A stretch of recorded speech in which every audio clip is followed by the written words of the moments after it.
വിശദമായ വാർത്തകളിലേക്ക്. യൂത്ത് കോൺഗ്രസ് സംസ്ഥാന അധ്യക്ഷൻ രാഹുൽ മാങ്കൂട്ടത്തിൽ ജയിൽ മോചിതനായതോടെ പുതിയ സമരങ്ങൾക്ക് നേതൃത്വം നൽകാനൊരുങ്ങി യൂത്ത് കോൺഗ്രസ്. സമരങ്ങൾക്കെതിരായ പോലീസ് മർദ്ദനങ്ങളിൽ സർക്കാരിനെതിരെ നിയമ നടപടി കടുപ്പിക്കും. വ്യത്യസ്തമായ സമരരീതികളും രാഹുൽ മാങ്കൂട്ടത്തിൽ ഇന്ന് പ്രഖ്യാപിക്കും. സമരരീതിയിൽ ഉൾപ്പെടെ അടിമുടി മാറ്റത്തിനൊരുങ്ങുകയാണ് യൂത്ത് കോൺഗ്രസ്. പോലീസിനെതിരായ നേർക്കുനേർ സമരങ്ങൾ കുറച്ച് ജനപങ്കാളിത്തം ഉറപ്പാക്കുന്ന സമരരീതികളിലേക്ക് കടക്കും. സാംസ്കാരിക പ്രതിപക്ഷമെന്ന ആശയത്തിലാവും യൂത്ത് കോൺഗ്രസിന്റെ പുതിയ സമരമുറ. MT വാസുദേവൻ നായർ, M മുകുന്ദൻ തുടങ്ങിയവരുടെ സർക്കാർ വിരുദ്ധ പരാമർശങ്ങളുടെ ചുവടുപിടിച്ചാണ് സമരമാർഗം. സംസ്ഥാനത്തിനുടനീളം സാംസ്കാരിക നായകരെ പങ്കെടുപ്പിച്ചുകൊണ്ടുള്ള സദസ്സുകളും സംഘടിപ്പിക്കും. സർക്കാരിനെതിരായ നിയമപോരാട്ടം കടുപ്പിക്കുന്നതാണ് മറ്റൊരു അജണ്ട. സമരങ്ങൾക്കെതിരെ പോലീസ് നടത്തിയ മർദ്ദനങ്ങൾ കോടതിയിൽ ചോദ്യം ചെയ്യും. കേസുമായി മുന്നോട്ട് നീങ്ങുന്ന എല്ലാ പ്രവർത്തകർക്കും നിയമസഹായം ഉറപ്പു നൽകും. ഒപ്പം ആളെ കൂട്ടുന്ന സെക്രട്ടേറിയറ്റ്, കളക്ടറേറ്റ് മാർച്ചുകളും സമാന്തരമായി തുടരും. രാഹുൽ മാങ്കൂട്ടത്തിന്റെ അറസ്റ്റും പിന്നാലെയുണ്ടായ ജയിൽ മോചനവും സംഘടനയ്ക്ക് ഗുണം ചെയ്തുവെന്നാണ് വിലയിരുത്തൽ. ഈ പശ്ചാത്തലത്തിൽ നിലവിലെ ആനുകൂല്യം മുതലെടുക്കാനുള്ള ശ്രമം യൂത്ത് കോൺഗ്രസിന്റെ ഭാഗത്തു നിന്നുമുണ്ടാകും. സംഘടനയുടെ പുതിയ സമരപരിപാടികൾ ഇന്ന് രാഹുൽ മാങ്കൂട്ടത്തിൽ വാർത്താ സമ്മേളനത്തിൽ പ്രഖ്യാപിക്കും. 24 തിരുവനന്തപുരം. കേരളത്തിൽ ലോക്സഭാ തെരഞ്ഞെടുപ്പുമായി ബന്ധപ്പെട്ട ഒരുക്കങ്ങളിലേക്ക് കടന്ന് കോൺഗ്രസ്. പാർട്ടി പ്രകടന പത്രികയിലേക്ക് പൊതുജനങ്ങളിൽ നിന്ന് അഭിപ്രായങ്ങളും നിർദ്ദേശങ്ങളും തേടി. ഈ മാസം 21-ന് തിരുവനന്തപുരം അയ്യങ്കാളി ഹാളിൽ നടക്കുന്ന പരിപാടിയിൽ നിർദ്ദേശങ്ങൾ അറിയിക്കാം. ഡോക്ടർ ശശി തരൂർ MP, കേരളത്തിന്റെ ചുമതലയുള്ള AICC general secretary Deepa Das Munshi എന്നിവർ പങ്കെടുക്കും. വ്യക്തികൾ, സംഘടനകൾ, യുവാക്കൾ ഉൾപ്പെടെ എല്ലാവർക്കും അഭിപ്രായങ്ങൾ പങ്കുവയ്ക്കാം. നിർദ്ദേശങ്ങൾ പ്രകടന പത്രികയിൽ ഉൾപ്പെടുത്തും. ഫെബ്രുവരി 4-ന് തൃശൂരിൽ മഹാസമ്മേളനവും KPCC പ്രഖ്യാപിച്ചിട്ടുണ്ട്. AICC അധ്യക്ഷൻ മല്ലികാർജ്ജുൻ ഖർഗെ ഉദ്ഘാടനം ചെയ്യും. ഉത്തരേന്ത്യൻ സംസ്ഥാനങ്ങളിൽ പിടിമുറുക്കി ശൈത്യതരംഗം. ഉത്തർപ്രദേശിലെ ലക്നൌവിലെയും ഗാസിയാബാദിലെയും 8 വരെയുള്ള ക്ലാസുകൾക്ക് ജില്ലാ ഭരണകൂടം അവധി പ്രഖ്യാപിച്ചു. 9 മുതൽ 12 വരെയുള്ള ക്ലാസുകൾക്ക് സമയക്രമം ഏർപ്പെടുത്തി. രാവിലെ 10 മണി മുതൽ 3 മണി വരെ ആയിരിക്കും ക്ലാസുകൾ നടക്കുക. ക്ലാസ് റൂമുകളിൽ ഹീറ്റർ സംവിധാനം ഏർപ്പെടുത്താനും നിർദ്ദേശം നൽകി. ഡൽഹി, പഞ്ചാബ്, ഹരിയാന എന്നിവിടങ്ങളിൽ ശക്തമായ ശീതക്കാറ്റിന് സാധ്യതയുണ്ടെന്ന് കേന്ദ്ര കാലാവസ്ഥാ നിരീക്ഷണ കേന്ദ്രത്തിന്റെ മുന്നറിയിപ്പ്. ഡൽഹിയിൽ വായു മലിനീകരണം രൂക്ഷമാണ്. തുടർച്ചയായ 3-ാം ദിവസവും എയർ ക്വാളിറ്റി ഇൻഡെക്സ് 400-ന് മുകളിലാണ്. ഡൽഹി മദ്യനയ അഴിമതി കേസിൽ മുഖ്യമന്ത്രി അരവിന്ദ് കെജ്രിവാൾ ഇന്ന് EDക്ക് മുന്നിൽ ഹാജരാകണം. രാവിലെ 11 മണിക്ക് ഹാജരാകാൻ ആവശ്യപ്പെട്ടാണ് ED നൽകിയ നോട്ടീസ്. 4-ാം തവണയാണ് ചോദ്യം ചെയ്യലിന് ഹാജരാകാൻ ആവശ്യപ്പെട്ട് കെജ്രിവാളിന് നോട്ടീസ് നൽകുന്നത്. കഴിഞ്ഞ 3 നോട്ടീസുകളും കെജ്രിവാൾ അവഗണിച്ചിരുന്നു. EDക്ക് മുന്നിൽ ഹാജരാകുമോ എന്ന ചോദ്യത്തോട് നിയമപ്രകാരം പ്രവർത്തിക്കും എന്നാണ് ഇന്നലെ കെജ്രിവാൾ പ്രതികരിച്ചത്. കെജ്രിവാൾ ഇന്നും ഹാജരാകില്ല എന്നാണ് ആം ആദ്മി പാർട്ടി വൃത്തങ്ങളിൽ നിന്ന് ലഭിക്കുന്ന സൂചന. 3 ദിവസത്തെ തെരഞ്ഞെടുപ്പ് പ്രചാരണത്തിനായി ഇന്ന് ഗോവയിലേക്ക് പോകാനാണ് അരവിന്ദ് കെജ്രിവാളിന്റെ തീരുമാനം. 22ാമത് പുണെ ഇന്റർനാഷണൽ ഫിലിം ഫെസ്റ്റിവലിന് ഇന്ന് വൈകിട്ട് 5:30-ക്ക് തിരിതെളിയും. ഇറ്റാലിയൻ സംവിധായകൻ നാനി മൊറേറ്റിയുടെ എ ബ്രൈറ്റർ ടുമാറോ ആണ് ഉദ്ഘാടന ചിത്രം. 51 രാജ്യങ്ങളിൽ നിന്നുള്ള 140 സിനിമകൾ പ്രദർശിപ്പിക്കും. ലോക സിനിമാ വിഭാഗത്തിൽ 14 സിനിമകളും മറാത്തി സിനിമാ വിഭാഗത്തിൽ 9 സിനിമകളും മത്സരിക്കും. മഹാരാഷ്ട്ര സർക്കാരിന്റെ ഔദ്യോഗിക ചലച്ചിത്രോത്സവമാണ് Pune international film festival. Pune film ഫൗണ്ടേഷനാണ് സംഘാടകർ. ഈ മാസം 25-ന് കിഡ്നാപ്ഡ് എന്ന ഇറ്റാലിയൻ സിനിമയോടെ ഫെസ്റ്റിവലിന് തിരശീല വീഴും. ഒരിടവേളയ്ക്ക് ശേഷം ഇടുക്കിയിൽ പട്ടയത്തെ ചൊല്ലി രാഷ്ട്രീയ പോരും മുറുകുന്നു. 1964-ലെ ചട്ടപ്രകാരമുള്ള പട്ടയ വിതരണം നിർത്തിവെക്കണമെന്ന ഹൈക്കോടതി നിർദ്ദേശമാണ് ഭരണപ്രതിപക്ഷ തർക്കത്തിന് വഴിവെച്ചത്. സർക്കാരിന് വീഴ്ച സംഭവിച്ചുവെന്ന് ഇടുക്കി MP ഡീൻ കുര്യാക്കോസ് പറഞ്ഞു. ഡീൻ കുര്യാക്കോസിന്റേത് ജനവിരുദ്ധ നടപടിയെന്ന് LDF കുറ്റപ്പെടുത്തി. 1964-ലെ ചട്ടപ്രകാരം പട്ടയം നൽകുന്നതിൽ അനർഹർ കടന്നുകൂടിയെന്ന അമിക്കസ് ക്യൂറി വാദം അംഗീകരിച്ചാണ് ഹൈക്കോടതി ഉത്തരവ്. വൺ എർത്ത് വൺ ലൈഫ് എന്ന പരിസ്ഥിതി സംഘടനയാണ് ഹർജിക്കാർ. കോടതിയിൽ നിന്നുള്ള തിരിച്ചടിക്ക് കാരണം സർക്കാർ അഭിഭാഷകന്റെ പിടിപ്പുകേടെന്ന് ഇടുക്കി MP ഡീൻ കുര്യാക്കോസ്. ജില്ലയിലെ പ്രശ്നങ്ങളെ സംബന്ധിച്ച് കോടതിയെ ബോധ്യപ്പെടുത്താൻ വ്യക്തിപരമായി ഞാൻ പരിപൂർണമായി ശ്രമിക്കുന്നുണ്ട്. പക്ഷേ അതിലുപരിയായി സർക്കാരാണ് ഈ കാര്യത്തിൽ വിശദീകരണം നൽകേണ്ടത്. സർക്കാരിൻ്റെ പോളിസി ഡിസിഷൻ, സർക്കാരിൻ്റെ നയപരമായ തീരുമാനങ്ങൾ, അതനുസരിച്ചാണ് ഇവിടെ പട്ടയം നൽകിക്കൊണ്ടിരുന്നത്. ആ നൽകിക്കൊണ്ടിരുന്ന പട്ടയങ്ങളെ സംരക്ഷിച്ചു നിർത്താൻ സർക്കാരിന് കഴിയുന്നില്ല എന്ന് പറഞ്ഞാൽ ആർക്കോ വേണ്ടി സർക്കാർ ഒളിച്ചു കളിക്കുന്ന ഒരു രീതിയാണ് ഇവിടെ ഉണ്ടായിട്ടുള്ളത് എന്ന് പറയേണ്ടി വരും. പ്രശ്നം റവന്യൂ മന്ത്രിയുടെ ശ്രദ്ധയിൽപ്പെടുത്തിയിട്ടുണ്ടെന്ന് LDF ജില്ലാ നേതൃത്വം. ഒപ്പം അമിക്കസ് ക്യൂരിക്കും ഡീൻ കുര്യാക്കോസിനുമെതിരെ ജില്ലാ കൺവീനർ KK ശിവരാമന്റെ വിമർശനവും. പട്ടയ നടപടികളെ നിർത്തിവെക്കണം എന്നാവശ്യമുന്നയിച്ചത് അമിക്കസ് ക്യൂറി ആണെങ്കിലും ഏത് പരിസ്ഥിതി സംഘടനകളാണെങ്കിലും ഇടുക്കിയിലെ ജനങ്ങളുടെ നമ്പർ 1 ശത്രുവിൻ്റെ ഭാഗത്താണ് അവരെന്ന് പറയാതിരിക്കാൻ കഴിയില്ല. അവരോടൊപ്പം ചേരുന്ന സമീപനമാണ് ഇടുക്കിയിലെ MPയും സ്വീകരിച്ചിരിക്കുന്നത്. അതേസമയം ഭൂപതിവ് ഭേദഗതി ബില്ലിൽ ഒപ്പിടാത്ത ഗവർണർക്കെതിരെ പ്രതിഷേധം കടുപ്പിക്കാനാണ് CPIMന്റെ തീരുമാനം. നിയമ നടപടികളും ആലോചനയിലുണ്ടെന്ന് CPIM ജില്ലാ സെക്രട്ടറി CV വർഗീസ്. ഇതൊരു ജില്ലയുടെ ജനതയുടെ മാത്രം പ്രശ്നം, ഇതൊരു പൊളിറ്റിക്കലായ പ്രശ്നം, ഒരു പ്രദേശത്ത് ജനങ്ങൾ ചെയ്യുന്നത്. അപ്പം അത് വെച്ചുകൊണ്ട് അദ്ദേഹം പച്ചയായ രാഷ്ട്രീയം കളിക്കുകയാണ്. 2 മാർഗ്ഗമാണ്. ഒന്ന് നിയമപരമായി നേരിടും. അതിനെ നിയമവശം പഠിക്കുന്നതിന് വേണ്ടി ഞങ്ങൾ വിദഗ്ധരുമായി ചർച്ച ചെയ്യപ്പെട്ടുകൊണ്ടിരിക്കുകയാണ്. LDF ജില്ലാ കമ്മിറ്റിയോടെ കൂടിയിട്ട് നിയമപരമായി ചോദ്യം ചെയ്യപ്പെടാൻ കഴിയുമെന്ന് നോക്കും. സുപ്രീം കോടതി പോകേണ്ടതെന്ന് നോക്കും. അതല്ല എങ്കിൽ രാജ്ഭവൻ്റെ മുമ്പിൽ സ്ഥിരമായിട്ടുള്ള നിരന്തര സമരം. പ്രശ്നം പരിഹരിക്കപ്പെടാതെ മുന്നോട്ട് പോകില്ല. റവന്യൂ മന്ത്രി ചീഫ് സെക്രട്ടറിയോട് വിശദമായ റിപ്പോർട്ട് ആവശ്യപ്പെട്ടിട്ടുണ്ട്. ഇതിനുശേഷം വീണ്ടും കോടതിയെ സമീപിക്കാനാണ് സർക്കാർ തീരുമാനം. 24 ഇടുക്കി. തൊടുപുഴയിൽ പട്ടയം നിഷേധിച്ചതിനെതിരെ 73-കാരിയുടെ ഒറ്റയാൾ സമരം. കുറിച്ചിപ്പാടം സ്വദേശി അമ്മിണിയാണ് തൊടുപുഴ താലൂക്ക് ഓഫീസിനു മുന്നിൽ കുത്തിയിരിപ്പ് സമരം ആരംഭിച്ചത്. സർക്കാർ ഉദ്യോഗസ്ഥർ സ്ഥലം തട്ടിയെടുത്തെന്നും അമ്മിണി ആരോപിച്ചു. 40 വർഷമായി ഇക്കാണുന്ന ഭൂമിയിലാണ് അമ്മണിയുടെ താമസം. ആദ്യം 10 സെന്റ് ഉണ്ടായിരുന്നു. ഇപ്പോൾ ഇത് 4 സെന്റിലേക്ക് ചുരുങ്ങി. ബാക്കി സ്ഥലം അയൽപക്കത്തുള്ള സർക്കാർ ഉദ്യോഗസ്ഥർ കയ്യേറിയെന്ന അമ്മിണി. 52 സെന്റ് തരിച്ചുള്ളതാണ്. എൻ്റെ എതിർകക്ഷി പല പ്രാവശ്യങ്ങളായിട്ട് അവൻ കുറച്ച് പതിച്ചെടുത്തു. അപ്പോൾ എനിക്ക് പതിച്ചു തരാൻ പറഞ്ഞ് ഞാൻ അപേക്ഷ വില്ലേജിലും കൊടുത്തു, താലൂക്കിലും കൊടുത്തു. ഇതുവരെ എനിക്ക് അപേക്ഷയിൽ ഒരു തീരുമാനമായിട്ടില്ല. ഗവൺമെൻറ് ഉദ്യോഗസ്ഥരേ ഉള്ളൂ. നാരായണ സർവേറായിരുന്നു, ഷീനു സർവേർ, ഷിബു സർവേർ, ഷീനു പോലീസുകാരൻ. എനിക്ക് ആരുമില്ല, ഏക ദൈവം മാത്രം. പരാതിക്ക് പിന്നാലെ തഹസിൽദാർ സ്ഥലം സന്ദർശിച്ചു. ആരെങ്കിലും ഭൂമി കയ്യേറിയിട്ടുണ്ടെങ്കിൽ അവർക്കെതിരെ കർശന നടപടി സ്വീകരിക്കുമെന്നും വ്യക്തമാക്കി. ആ സ്ഥലം ഇന്ന് തന്നെ പരിശോധിച്ച് ആ സ്ഥലത്ത് സർക്കാർ തരിശാണെന്നാണ് പറയുന്നത്. എനിക്ക് വില്ലേജ് റെക്കോർഡുകൾ നോക്കേണ്ടി വരും. കക്ഷിക്ക് എത്ര സ്ഥലം കൈവശമുണ്ട് ഇപ്പോഴെന്ന് പരിശോധിച്ച് താലൂക്ക് സർവേറും ഡെപ്യൂട്ടി തഹസിൽദാർമാരും ഞാനും കൂടി ഇന്ന് സ്ഥലപരിശോധന നടത്തുന്നതായിരിക്കും. അതിനുശേഷം എത്രയും വേഗത്തിൽ, അതായത് കൈവശ സ്ഥലം ഉണ്ടെങ്കിൽ ആ സ്ഥലം എല്ലാ കാര്യങ്ങളും പരിശോധിച്ച് കൊടുക്കാവുന്ന രീതിയിലാണെങ്കിൽ തീർച്ചയായിട്ടും പട്ടയം കൊടുക്കുന്നതായിരിക്കും. പട്ടയം ലഭിക്കാതെ സമരത്തിൽ നിന്ന് പിന്നോട്ടില്ലെന്ന നിലപാടിലാണ് അമ്മിണി. 24 ഇടുക്കി. അയോധ്യ രാമക്ഷേത്രത്തിൽ പ്രതിഷ്ഠിക്കാനുള്ള രാമവിഗ്രഹം ഇന്ന് ഗർഭഗൃഹത്തിൽ എത്തിക്കും. ക്ഷേത്രത്തിന്റെ വാസ്തുപൂജയും ഇന്നാണ്. പ്രാണപ്രതിഷ്ഠാ ചടങ്ങിന് ദിവസങ്ങൾ മാത്രം ശേഷിക്കെ അയോധ്യയിൽ സുരക്ഷ ശക്തമാക്കിയിട്ടുണ്ട്. അയോധ്യയിൽ നിന്ന് R രാധാകൃഷ്ണൻ ചേരുകയാണ്. RK, പ്രാണപ്രതിഷ്ഠ ചടങ്ങിന് ദിവസങ്ങൾ മാത്രമാണ് ബാക്കിയുള്ളത്. ഇന്ന് നടക്കുന്ന പ്രധാനപ്പെട്ട ചടങ്ങുകൾ എങ്ങനെയാണ്? ഒപ്പം തന്നെ സുരക്ഷ വർദ്ധിപ്പിച്ചിട്ടുണ്ട് അല്ലേ? ഗോപികയാണ്. തീർച്ചയായിട്ടും ഈ രാംലല്ല ഇന്നലെ ക്ഷേത്രത്തിൽ എത്തിച്ച സാഹചര്യത്തിലാണ് ഈ സുരക്ഷ കൂടുതൽ ശക്തമാക്കിയിരിക്കുന്നത്. CRPF ആണ് കഴിഞ്ഞ 2 പതിറ്റാണ്ടിലധികമായിട്ട് സുരക്ഷാ ക്രമീകരണങ്ങൾ ഈ അയോധ്യ ക്ഷേത്ര പരിസരത്ത് നിർവഹിക്കുന്നത്. അവരാണ് കൂടുതൽ സൈനികര്, അവരുടെ കൂടുതൽ സേനാംഗങ്ങളെ വിന്യസിച്ചുകൊണ്ട് സുരക്ഷ കർശനമാക്കിയിരിക്കുന്നത്. ഇന്ന് അയോധ്യയിൽ നടക്കുന്ന ചടങ്ങുകൾ, ഈ രാംലല്ല എത്തിച്ചതിന് ശേഷമുള്ള ആദ്യ ദിവസത്തെ ചടങ്ങുകൾ എന്ന രീതിയിൽ വലിയ പ്രാധാന്യം അർഹിക്കുന്നതാണ്.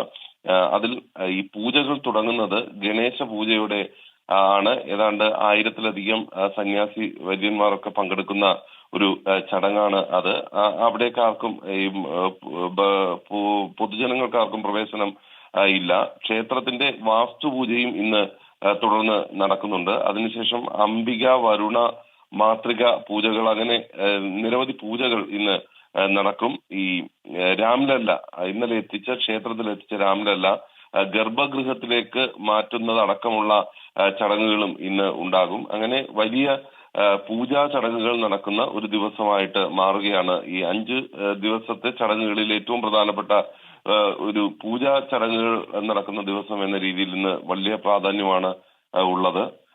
ഈ അയോധ്യയുമായി ബന്ധപ്പെട്ട് സുരക്ഷാ ക്രമീകരണങ്ങൾ വർദ്ധിപ്പിച്ച ഒരു പശ്ചാത്തലത്തിൽ കൂടുതൽ കാര്യങ്ങൾ ചർച്ച ചെയ്യുന്നതിന് അത് സംസ്ഥാന പോലീസിന്റെ അധികാരികളടക്കം ഇന്ന് ഉന്നതാധികാരികളടക്കം ഇവിടേക്ക് ഒരു യോഗം CRPF-ഉമായിട്ട് നടക്കുന്നുണ്ട്. അതും ഇന്ന് നടക്കും. ഗോപി, അയോധ്യ രാമക്ഷേത്രത്തിൽ പ്രതിഷ്ഠിക്കാനുള്ള വിഗ്രഹം ഇന്ന് ഗർഭഗൃഹത്തിൽ എത്തിക്കും. ഇന്ന് പ്രത്യേക തരത്തിലുള്ള പൂജകൾ അവിടെ നടക്കുന്നുണ്ട്. ഒപ്പം തന്നെ സുരക്ഷയും വർദ്ധിപ്പിച്ചിട്ടുണ്ട്. അയോധ്യയിൽ നിന്ന് രാധാകൃഷ്ണനാണ് വാർത്തയുടെ വിശദാംശങ്ങൾ നൽകിയത്. മറ്റു വാർത്തയിലേക്ക്. കേരളത്തിലെ പ്രധാന കർഷക സമരങ്ങളിലൊന്നായ ശൂരനാട് വിപ്ലവത്തിന് ഇന്ന് 74 വയസ്സ്. ചരിത്രത്താളുകളിലെ ജ്വലിക്കുന്ന ഓർമ്മകളാണ് ശൂരനാട് വിപ്ലവം. CPIM-ന്റെയും CPI-യുടെയും കേരളത്തിലെ പ്രയാണത്തിന്റെ പ്രധാന ഊർജ്ജമായിരുന്നു ശൂരനാട്.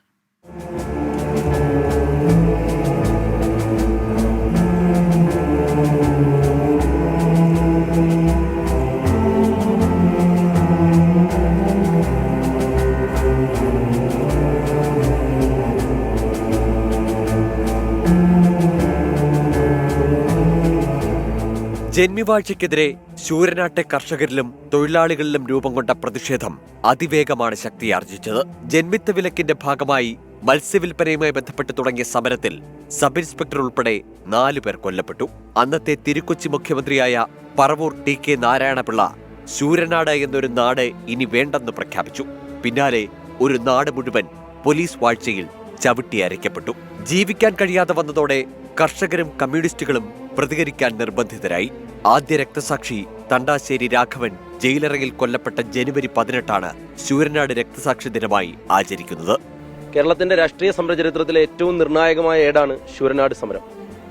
കേരളത്തിലെ ഒരു സാധാരണ കർഷക സമരം എന്നതിനും അപ്പുറം അന്നത്തിനും ആത്മാഭിമാനത്തിനും വേണ്ടി ഒരു ജനത ഒന്നാകെ നടത്തിയ ഒരു വലിയ കുതിച്ചുചാട്ടമായിരുന്നു ശൂരനാട് സമരം എന്നുള്ളതാണ് യാഥാർത്ഥ്യം. ആധുനിക കേരള ചരിത്രത്തെ അരുണാഭമാക്കിയ ശൂരനാട് വിപ്ലവം കേരളത്തിന്റെ പോലീസ് നയങ്ങൾ രൂപപ്പെടുത്തുന്നതിനെ പോലും സഹായിച്ചിട്ടുണ്ട്. സമരത്തിന് നേതൃത്വം നൽകിയ 5 കർഷക തൊഴിലാളികളാണ് പോലീസ് മർദ്ദനത്തിൽ കൊല്ലപ്പെട്ടത്. കേസിൽ ശിക്ഷിക്കപ്പെട്ടവരെ 1957 ആദ്യ കമ്മ്യൂണിസ്റ്റ് സർക്കാർ ജയിലിൽ നിന്ന് മോചിപ്പിച്ചു. ശൂരനാട് വിപ്ലവത്തിൽ പ്രതിയായി ജയിലിൽ കഴിഞ്ഞിരുന്ന R ശങ്കരനാരായണൻ തമ്പി പിന്നീട് ചെങ്ങന്നൂർ മണ്ഡലത്തിൽ നിന്ന് മത്സരിച്ച് വിജയിച്ചു. EMS മന്ത്രിസഭയിൽ ശങ്കരനാരായണൻ തമ്പി സ്പീക്കറുമായി. മധ്യ തിരുവിതാംകൂറിൽ ഇടതുപക്ഷത്തിന്റെ തേരോട്ടത്തിന് ശൂരനാട് വിപ്ലവം നൽകിയ പങ്ക് വിസ്മരിക്കാൻ കഴിയാത്തതാണ്. മധ്യ തിരുവിതാംകൂറിന്റെ രാഷ്ട്രീയ ചരിത്രത്തിന്മേൽ കാലമെഴുതിയ ചുവന്നടയാളമാണ് ശൂരനാട്. ജന്മിവാഴ്ചയ്ക്കെതിരെ ഒരു നാടും അവിടുത്തെ നിരാശ്രയ ജനങ്ങളും ജീവിതം കൊണ്ട് പ്രതിരോധം തീർത്തതിന്റെ ഓർമ്മകളാണ് ശൂരനാടിന്റെ മണ്ണിന് പറയാനുള്ളത്. ശൂരനാട്ടിൽ നിന്ന് ശ്രീകാന്തിനൊപ്പം R അരുൺ രാജ്, 24. കൊട്ടാരക്കര നഗരസഭയുടെ ഡിജിറ്റൽ സാക്ഷരതാ പ്രഖ്യാപനവും 3 പദ്ധതികളുടെ ഉദ്ഘാടനവും ഒരേ വേദിയിൽ നിർവഹിച്ച് ധനമന്ത്രി KN Balagopal. Health wellness centre, ജല ബജറ്റ്, റോഡ് എന്നിവയാണ് ധനമന്ത്രി ഉദ്ഘാടനം ചെയ്തത്. കൊട്ടാരക്കര നഗരസഭ ഡിജിറ്റൽ സാക്ഷരത കൈവരിച്ച നഗരസഭയായി മാറിയതിന്റെ പ്രഖ്യാപനവും ഹെൽത്ത് വെൽനസ് സെന്ററിന്റെ ഉദ്ഘാടനവും MLA ഫണ്ടിൽ നിന്ന് 1.2 കോടി രൂപ ചെലവഴിച്ച് നവീകരിച്ച ഗാന്ധിമുക്ക് SP ഓഫീസ് ETC റോഡിന്റെ ഉദ്ഘാടനവും ജില്ലയിൽ ആദ്യമായി തയ്യാറാക്കിയ ജല ബജറ്റിന്റെ ഉദ്ഘാടനവും മന്ത്രിയും സ്ഥലം MLA-യുമായ KN ബാലഗോപാൽ ഒരേ വേദിയിൽ നിർവഹിച്ചു. സംസ്ഥാനാടിസ്ഥാനത്തിൽ തന്നെ ഇത്ര ശ്രദ്ധേയമായ ഒരു പരിപാടിയായിട്ട് നമുക്ക് നടത്താൻ കഴിഞ്ഞു എന്നുള്ളതാണ് സന്തോഷകരമായത്. ആദ്യമായിട്ട് അത് പറയാൻ ഇത് സമ്പൂർണ്ണ ഡിജിറ്റൽ സാക്ഷരത നേടുന്ന മുനിസിപ്പാലിറ്റി എന്ന നിലയിൽ സന്തോഷത്തോടുകൂടി ആ കാര്യം ഇവിടെ പ്രഖ്യാപിക്കാൻ എനിക്ക് സന്തോഷമുണ്ട്. നഗരസഭയിലെ 21, 24 വാർഡുകളായ നീലേശ്വരം, ഗാന്ധിമുക്ക് എന്നിവിടങ്ങളിലാണ് ഡിജിറ്റൽ സാക്ഷരതാ ക്യാമ്പയിൻ ആദ്യം പൂർത്തിയായത്. 2 വെൽനസ് സെന്റർ തുടങ്ങുന്നതിന് 82 ലക്ഷം രൂപയാണ് അനുവദിച്ചത്. തുടർ പ്രവർത്തനങ്ങൾക്കായി 26 ലക്ഷവും അനുവദിച്ചിട്ടുണ്ട്. തൃക്കണ്ണമംഗലത്തും മുസ്ലിം സ്ട്രീറ്റിലുമാണ് ആരംഭിക്കുന്നത്. ഇതിൽ തൃക്കണ്ണമംഗലത്തെ കേന്ദ്രമാണ് ഉദ്ഘാടനം ചെയ്തത്. ഒരു doctor, staff nurse, pharmacist, multipurpose worker എന്നിങ്ങനെയാണ് ജീവനക്കാർ. നഗരസഭയിലെ ജലസ്രോതസ്സുകൾ, ജലലഭ്യത, ജലദൗർലഭ്യം, ആവശ്യകത എന്നിവ സംബന്ധിച്ച് സമഗ്ര പഠനം നടത്താനാണ് ജല ബജറ്റ് തയ്യാറാക്കിയത്. ഹരിത കേരള മിഷന്റെ നേതൃത്വത്തിലായിരുന്നു പ്രവർത്തനങ്ങൾ. 24 കൊല്ലം. മത്സ്യസമ്പത്ത് വർദ്ധിക്കാൻ കടലിൽ കൃത്രിമ പാരുകൾ നിക്ഷേപിക്കുന്ന പദ്ധതിക്ക് തുടക്കമായി. തിരുവനന്തപുരം പൊഴിയൂർ മുതൽ വർക്കല വരെ 42 മത്സ്യഗ്രാമങ്ങളിലാണ് പാരുകൾ നിക്ഷേപിക്കുക. പദ്ധതിയുടെ സംസ്ഥാനതല ഉദ്ഘാടനം കേന്ദ്ര ഫിഷറീസ് മന്ത്രി പർഷോത്തം രൂപാല ഓൺലൈനായി നിർവഹിച്ചു. മന്ത്രി സജി ചെറിയാൻ പദ്ധതിയുടെ ഫ്ളാഗ് ഓഫ് വിഴിഞ്ഞത്ത് നിർവഹിച്ചു. സംസ്ഥാനത്ത് മത്സ്യസമ്പത്ത് കുറയുന്നതായി സമുദ്രസ്ഥിതി ഗവേഷണ കേന്ദ്രത്തിന്റെ അടക്കം പഠനങ്ങളുണ്ടായിരുന്നു. ഈ പശ്ചാത്തലത്തിലാണ് മത്സ്യസമ്പത്ത് വർദ്ധിപ്പിക്കുക എന്ന ലക്ഷ്യത്തോടെ കേന്ദ്ര സംസ്ഥാന സർക്കാരുകൾ സംയുക്തമായി ചേർന്ന പദ്ധതി ആവിഷ്കരിച്ചത്. സംസ്ഥാനത്ത് 2222 മത്സ്യഗ്രാമങ്ങളിൽ കൃത്രിമ പാരുകളിടാനാണ് ലക്ഷ്യം. ഇതിന്റെ ആദ്യഘട്ടമാണ് തിരുവനന്തപുരത്ത് നടന്നത്. പദ്ധതി കേരളത്തിന്റെ മത്സ്യബന്ധന മേഖലയിൽ സമഗ്ര മാറ്റം വരുത്തുമെന്ന് മന്ത്രി സജി ചെറിയാൻ. ഇന്ത്യയിൽ ആദ്യമായി ഇതിപ്പോൾ നടപ്പാക്കാൻ പോകുന്ന സ്റ്റേറ്റ് കേരളമാണ്. ഈ സംയുക്ത ബോർഡ് ഒറ്റപ്പെട്ട സ്ഥലങ്ങളൊക്കെ നേരത്തെ നടന്നുവെങ്കിലും ഗവൺമെന്റ് തലത്തിൽ ഇന്ത്യയിൽ ആദ്യമായി നമ്മളിപ്പോൾ നടപ്പാക്കുകയാണ്. തീർച്ചയായിട്ടും ഈ പരീക്ഷണം വിജയിക്കും. ഇൻസ്പെക്ഷൻ വെസലിൽ കടലിൽ കൃത്രിമ പാരുകൾ നിക്ഷേപിക്കുന്ന സ്ഥലവും മന്ത്രി സന്ദർശിച്ചു. ഉരുവിലാണ് പാരുകൾ കയറ്റി കടലിന്റെ അടിത്തട്ടിലിടുക. കേന്ദ്രത്തിന്റെ 60% സംസ്ഥാനത്തിന്റെ 40% വിഹിതവും ഉൾപ്പെടുത്തിയാണ് പദ്ധതി നടപ്പിലാക്കുക. 24 തിരുവനന്തപുരം. മുഖ്യമന്ത്രിയുടെ മകൾ വീണ വിജയന്റെ എക്സാലോജിക് കമ്പനിക്കെതിരായ ROC റിപ്പോർട്ട് ആയുധമാക്കാൻ പ്രതിപക്ഷം. എക്സാലോജിക്കിനെതിരായ അന്വേഷണം സജീവ ചർച്ചയാക്കി നിലനിർത്താനാണ് പ്രതിപക്ഷ നീക്കം. സർക്കാരിന് ഓഹരിയുള്ള കമ്പനിയാണ് CMRL. എക്സാലോജിക്കിന് പണം ലഭ്യമാകാൻ സർക്കാർ സംവിധാനം ദുരുപയോഗം ചെയ്തുവെന്നാണ് ആരോപണം. ഇതുയർത്തിയാകും പ്രതിപക്ഷ നീക്കം. ഈ മാസം നിയമസഭാ സമ്മേളനം ചേരാനിരിക്കെ ഇതുതന്നെയാകും പ്രതിപക്ഷത്തിന്റെ ഏറ്റവും വലിയ ആയുധം. മുഖ്യമന്ത്രി ഈ വിഷയത്തിൽ മറുപടി നൽകണമെന്ന ആവശ്യമാണ് പ്രതിപക്ഷം ഉയർത്തുക.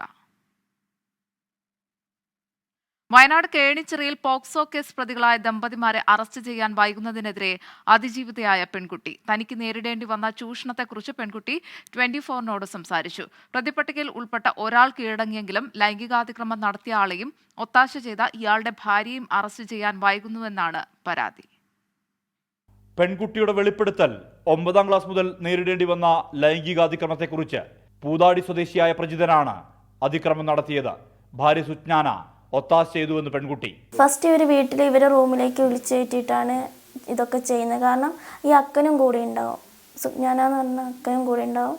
രണ്ടുപേരും ഒരുമിച്ചാണ് എന്നെ അനാവശ്യമായിട്ട് ഇങ്ങനെ ഉപദ്രവിക്കാൻ തുടങ്ങുന്നതൊക്കെ. ഭർത്താവിൻ്റെ കൂടെ കിടക്കുക, അങ്ങനെ അനാവശ്യമായ രീതിയിൽ ഒക്കെ ഇവരും ഉണ്ടാവും. അതേപോലെ തന്നെ ഇവരും ഉണ്ടാവും സമ്മതത്തോടെ. വീട്ടിൽ പറഞ്ഞാൽ നഗ്നചിത്രം പുറത്തുവിടുമെന്ന് ഭീഷണിപ്പെടുത്തി. അമ്മയുടെ രോഗാവസ്ഥ മൂലം വീട്ടുകാരെ പോലും വിഷയമറിയിക്കാൻ കഴിയാത്ത സ്ഥിതിയുണ്ടായി. +2 പഠിക്കുന്ന ടൈം എൻ്റെ നേക്കഡായിട്ടുള്ള ഫോട്ടോ എടുത്തിട്ടുണ്ടായിരുന്നു. അത് ഞാൻ അവരുടെ ഫോണിൽ നിന്ന് ഞാൻ ഡിലീറ്റ് ആക്കി കളഞ്ഞിട്ടുണ്ടായിരുന്നു. പിന്നെ അത് വെച്ച് എന്നെ ഭീഷണിപ്പെടുത്താൻ തുടങ്ങിയിട്ടുണ്ടായിരുന്നു. ഈ കാര്യമൊന്നും ഞാൻ വീട്ടിൽ പറഞ്ഞില്ല. കാരണം അമ്മേനോട് പറയാൻ പറ്റാത്ത അവസ്ഥയായിരുന്നു. അമ്മയ്ക്ക് തീരെ സുഖമില്ലാണ്ടാവും, പെട്ടെന്ന് ടെൻഷൻ അടിക്കാൻ പറ്റില്ല. അപ്പോൾ അവർക്കറിയാം ഞാൻ വീട്ടിൽ ആരടുത്തും പറയില്ല എന്നുള്ള ബോധ്യം അവർക്കുണ്ട്. കേണിച്ചിറ സ്റ്റേഷനിലടക്കം നിരവധി കേസുകളിൽ പ്രതിയായ സുരേഷ് എന്നയാൾ സുജ്ഞാനയ്ക്ക് അസുഖമാണെന്ന് പറഞ്ഞ് തന്നെ കൊണ്ടുപോയെന്നും സുജ്ഞാനയും ഇയാളും ഒത്തുകളിച്ച് തന്നെ മറ്റാർക്കോ കൈമാറാൻ ശ്രമിച്ചെന്നും പെൺകുട്ടി പറഞ്ഞു. ഇതോടെയാണ് വിവരം പുറത്തു പറയാൻ തയ്യാറായത്. ഇങ്ങനെ കൊണ്ടുപോകാൻ വേണ്ടി ശ്രമിച്ചു. ഇങ്ങനെ ഓരോ ആൾക്കാർക്ക് ഇങ്ങനെ കൊടുക്കാൻ വേണ്ടിയിട്ട് ഇതാക്കുമ്പോൾ എനിക്ക് പേടിയായി. കാരണം ഞാൻ ക്ലാസ്സിൽ ഇറങ്ങുന്ന ടൈം ഇവർ കാറും കൊണ്ട് വരും. പിന്നെ അനാവശ്യമായിട്ട് ഇങ്ങനെ കോൾ ചെയ്തിട്ട് ഇങ്ങനെ ഓരോന്ന് അനാവശ്യമായ രീതിയിൽ സംസാരിക്കുകയൊക്കെ ചെയ്യും. പിന്നെ എൻ്റെ ഫ്രണ്ട്സിൻ്റെ നമ്പർ ചോദിക്കുക, പല വട്ടം എൻ്റെ അടുത്ത് ചോദിച്ചിട്ടുണ്ട്. എന്ന് വെച്ചാൽ ഇവരോട് പോകുകയാണെങ്കിൽ അവർക്ക് എത്രയാണോ പൈസ എന്ന് വെച്ചാൽ ഫ്രണ്ട്സിന് എത്രയാണോ പൈസ വേണ്ടത് അതൊക്കെ ഇവർ കൊടുക്കാമെന്നൊക്കെ പറഞ്ഞിട്ട് നമ്പറൊക്കെ ചോദിച്ചിട്ടുണ്ട്. പക്ഷെ ഞാനൊന്നും ചെയ്തിട്ടില്ല. സംഭവത്തിൽ കേണിച്ചിറ പോലീസ് കേസെടുത്തിട്ടുണ്ട്. കീഴടങ്ങിയ സുരേഷ് റിമാൻഡിലാണ്. ഒളിവിൽ പോയ സുജ്ഞാനയെയും ഭർത്താവ് പ്രജിതനെയും പിടികൂടാൻ പോലീസ് തയ്യാറാകുന്നില്ലെന്നാണ് പെൺകുട്ടിയുടെ പരാതി. കേസിലെ പ്രധാന പ്രതികളെ പിടികൂടാൻ പോലീസിന് ഇതുവരെ കഴിഞ്ഞിട്ടില്ല. കൃത്യമായ രീതിയിൽ അന്വേഷണം നടക്കുന്നില്ല എന്ന പരാതിയാണ് ഇരയായ പെൺകുട്ടിക്കുള്ളത്. സുർജിത് അയ്യപ്പത്ത്, 24 വയനാട്. വയനാട് ജില്ലയിലെ ഹൈസ്കൂൾ മലയാളം അധ്യാപക തസ്തികയിലേക്ക് PSC റാങ്ക് പട്ടികയിൽ നിന്ന് നിയമനം നടക്കുന്നില്ല എന്ന പരാതിയുമായി ഉദ്യോഗാർത്ഥികൾ. കാലഹരണപ്പെട്ട റാങ്ക് പട്ടികയിലെ 4 പേർക്ക് നിയമനം നൽകണമെന്ന സുപ്രീം കോടതി ഉത്തരവാണ് പ്രതിസന്ധിയിലാകുന്നത്. കോടതി ഉത്തരവ് മറികടക്കാൻ സർക്കാർ നടപടി സ്വീകരിക്കണമെന്നാണ് ഉദ്യോഗാർത്ഥികളുടെ ആവശ്യം. വയനാട് ജില്ലയിലെ ഹൈസ്കൂൾ മലയാളം അധ്യാപക തസ്തികയിലേക്ക് കാലഹരണപ്പെട്ട മുൻ റാങ്ക് പട്ടികയിലെ 4 പേർക്ക് നിയമനം നൽകണമെന്ന സുപ്രീം കോടതി ഡിവിഷൻ ബെഞ്ച് ഉത്തരവാണ് നിലവിലെ റാങ്ക് പട്ടികയിൽ ഉള്ളവരുടെ ജോലി സാധ്യതയ്ക്ക് വിലങ്ങുതടിയാകുന്നത്. 2020 അവസാനിച്ച ലിസ്റ്റിൽ ഉൾപ്പെട്ട 29, 34, 36, 37 റാങ്ക് നേടിയവരാണ് കോടതിയെ സമീപിച്ച് അനുകൂല വിധി സമ്പാദിച്ചിരിക്കുന്നത്. 2023 ഓഗസ്റ്റ് 9 പുറത്തുവന്ന റാങ്ക് പട്ടികയിൽ നിന്ന് നിയമന നടപടികൾ തുടങ്ങിയ ഘട്ടത്തിലാണ് പഴയ റാങ്ക് ലിസ്റ്റിൽ ഉൾപ്പെട്ടവർ കോടതിയെ സമീപിച്ചത്. ഇവർക്ക് അനുകൂല ഉത്തരവ് ലഭിക്കാൻ കാരണം DDO ഓഫീസിൽ നിന്ന് ഒഴിവുകളുടെ എണ്ണം സംബന്ധിച്ച് നൽകിയ തെറ്റായ വിവരമാണെന്നും പുതിയ റാങ്ക് പട്ടികയിൽ ഉൾപ്പെട്ട ഉദ്യോഗാർത്ഥികൾ ആരോപിക്കുന്നുണ്ട്. 8 പ്രൊഫഷണൽ ഒഴിവുകളുണ്ടെന്ന DDO ഓഫീസിലെ റിപ്പോർട്ടാണ് സുപ്രീം കോടതി വിധിയിലേക്ക് നയിച്ചതെന്നാണ് പരാതി. വയനാട് പോലുള്ള ജില്ലയിൽ വളരെ കുറഞ്ഞ ഒഴിവുകൾ മാത്രം റിപ്പോർട്ട് ചെയ്യുന്ന ഒരു ജില്ലയിൽ ആ റാങ്ക് ലിസ്റ്റിൽ ജോലി കാത്ത് നിൽക്കുന്ന വളരെ പ്രായം ചെന്ന ആളുകളൊക്കെ ഞങ്ങളുടെ കൂട്ടത്തിലുണ്ട്. അവർക്ക് കിട്ടേണ്ട അവസരമാണ് ഈ ഒരു വിധിയിലൂടെ നഷ്ടമാകുന്നത്. ഒരു സങ്കടം എന്ന് വെച്ചാൽ കഴിഞ്ഞ ലിസ്റ്റിൽ ഒരു കാരണവശാലും ജോലി കിട്ടാൻ സാധ്യതയില്ലാത്ത ആളുകളാണ് ഇത്തരത്തിൽ വിധി സമ്പാദിച്ചത്. ഇത് നാളെ മറ്റ് PSCയിലും ഇതേപോലുള്ള ഒരു കെടുകാര്യസ്ഥ കാരണമായി തീരുമെന്നാണ് ഞങ്ങളുടെ തോന്നൽ. നിലവിലെ അനുകൂല വിധി സമ്പാദിച്ചവർ നിയമന സാധ്യതയുള്ള 4 റാങ്കുകാർ അല്ലെന്നും കാലഹരണപ്പെട്ട ലിസ്റ്റിൽ ഉൾപ്പെട്ട ഉദ്യോഗാർത്ഥികൾ ഈ വിധത്തിൽ അനുകൂല വിധിയുമായെത്തിയാൽ PSCയുടെ നിയമന രീതി തന്നെ അട്ടിമറിക്കപ്പെടും എന്നുമാണ് പരാതി. ഞങ്ങൾ മനസ്സിലാക്കുന്നത് സുപ്രീം കോടതിയെ തെറ്റിദ്ധരിപ്പിച്ച് നേടിയൊരു വിധിയാണെന്നാണ് ഞങ്ങൾ മനസ്സിലാക്കുന്നത്. അപ്പോൾ ഈ ഒരു വിധിയുടെ പകർപ്പുണ്ടെങ്കിൽ തുടർന്ന് വരുന്ന എല്ലാ റാങ്ക് ലിസ്റ്റിലെ ആളുകൾക്കും ഇത്തരത്തിലൊരു വിധി സമ്പാദിച്ചാൽ ജോലി കിട്ടുമെന്നും മാത്രമല്ല ഇത്തരത്തിൽ കേരള PSC ഇങ്ങനൊരു പരീക്ഷ നടത്തുന്നത് തന്നെ വാസ്തവമില്ലാത്ത കാര്യമാണെന്നുള്ള രീതിയിലേക്ക് മാറുമെന്ന് ഞങ്ങൾക്ക് സംശയമുണ്ട്. വിധി മറികടക്കാൻ സംസ്ഥാന സർക്കാരും PSCയും ഇടപെടണമെന്നാണ് ഉദ്യോഗാർത്ഥികളുടെ ആവശ്യം. സുപ്രീം കോടതി വിധിയുടെ പശ്ചാത്തലത്തിൽ വയനാട്ടിൽ ഹൈസ്കൂൾ മലയാളം അധ്യാപക ഒഴിവുകൾ റിപ്പോർട്ട് ചെയ്യാൻ കഴിയാത്ത സാഹചര്യമാണ് നിലവിലുള്ളത്. 24 വയനാട്. നാട്ടുകാർക്ക് വേണ്ടി ഓടി നടക്കുന്നതിനിടെ സ്വന്തമായി സമ്പാദിക്കാൻ മറന്ന പാലക്കാട്ടെ ജനകീയ കൗൺസിലർ രോഗബാധിതനായി ദുരിതത്തിൽ. കഴിഞ്ഞ 18 വർഷമായി ജനങ്ങളുടെ ക്ഷേമത്തിനു വേണ്ടി അഹോരാത്രം ഓടി നടന്ന V നടേശനാണ് ക്യാൻസർ ചികിത്സയ്ക്ക് പണം കണ്ടെത്താൻ കഴിയാതെ പ്രതിസന്ധിയിലായത്.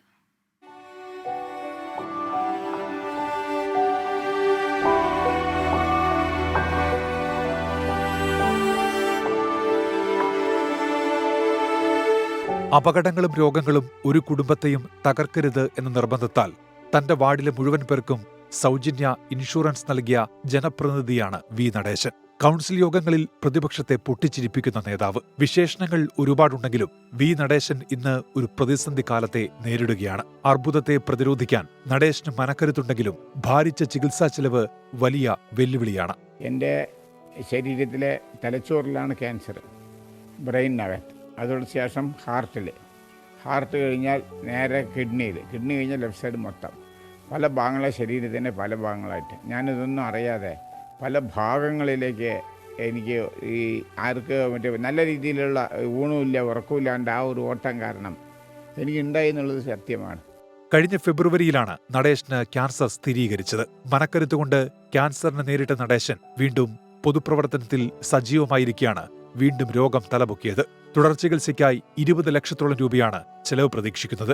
നാടിന്റെ നടേശനായി നമുക്കും കൈകോർക്കാമെന്ന പേരിൽ നാട്ടുകാർ സഹായം അഭ്യർത്ഥിക്കുന്നുണ്ട്. ഉദ്യമേ നഹി സിദ്ധ്യന്തി കാര്യാണി മനോരഥി നഹി സുപ്തസ്യ സിംഹസ്യ പ്രവിശന്തി മുഖേ മൃഗാന്ന. നമുക്ക് ആഹാരം വേണമെങ്കിൽ ഓടിപ്പിടിക്കണം, നമുക്ക് ആരും കൊണ്ടും തരില്ല പറഞ്ഞ പോലെയാണ്. നമ്മുടെ ആരോഗ്യം മാറ്റണമെങ്കിൽ അതിന് ഉത്സാഹത്തോട് കൂടിയിട്ട് നമ്മൾ ഓടിയേ പറ്റൂ. അതാണ് അതിൻ്റെത്. 24 പാലക്കാട്. പ്രഭാത വാർത്തകൾ പൂർണ്ണമാകുന്നു.